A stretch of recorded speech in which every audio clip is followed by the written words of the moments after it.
Hi అండి. ఈరోజు పౌర్ణమి. పౌర్ణమికి పూర్వకాలం పెద్దవాళ్ళు పొద్దున్న కానీ సాయంత్రం కానీ సముద్ర స్నానానికి వెళ్ళేవాళ్ళు. సముద్ర స్నానం అయిపోయాక అక్కడే సంధ్యావందనం చేసుకుని గుడికెళ్ళి దర్శనం చేసుకొని ఇంటికి వెళ్ళేవాళ్ళు. ఏంటంటే సముద్ర స్నానాన్ని చాలా పవిత్రంగా భావించేవాళ్ళు.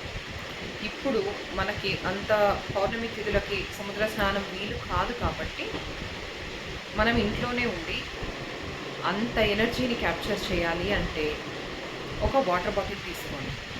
ఆ వాటర్ బాటిల్లో మొత్తం ఫుల్గా వాటర్ నింపేసి రాత్రి పడుకునే ముందు మన కిటికీలోంచి కానీ మన బాల్కనీలో కానీ ఒక కర్టెన్ మూవ్ చేస్తే మనకి చంద్రుడు కనిపిస్తాడు, అక్కడ ఒక వాటర్ బాటిల్ పెట్టండి. మళ్ళీ రాత్రంతా ముట్టుకోవద్దు. ఆ వాటర్ బాటిల్ అక్కడ పెట్టి క్యాప్ పెట్టేసి క్లోజ్ చేయండి. క్లోజ్ చేసేసి ఆ వాటర్ బాటిల్ మీద ఒక కోరిక రాసుకోండి. ఈ వాటర్ రేపు మార్నింగ్కి చాలా ఎనర్జైజ్ అవుతుంది, ఈ వాటర్ మీద రాసిన నా కోరిక తీరుతుంది అని నమ్మకంతో వాటర్ బాటిల్ అక్కడ పెట్టండి. రాత్రంతా ఉండనివ్వండి. అర్లీ మార్నింగ్ మొహం కడుక్కున్న తర్వాత వాటర్ తాగేయండి.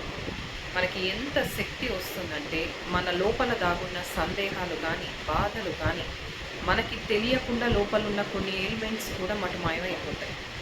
చంద్రుడి కిరణాలకి అంత శక్తి ఉంది.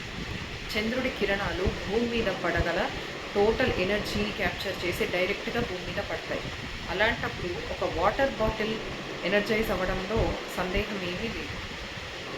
ఈ వాటర్ తాగడం వల్ల మన ఆలోచనలు మారుతాయి, అంటే ఇన్వోక్ అవుతాయి, యాక్టివేట్ అవుతాయి. Try it. Thank you.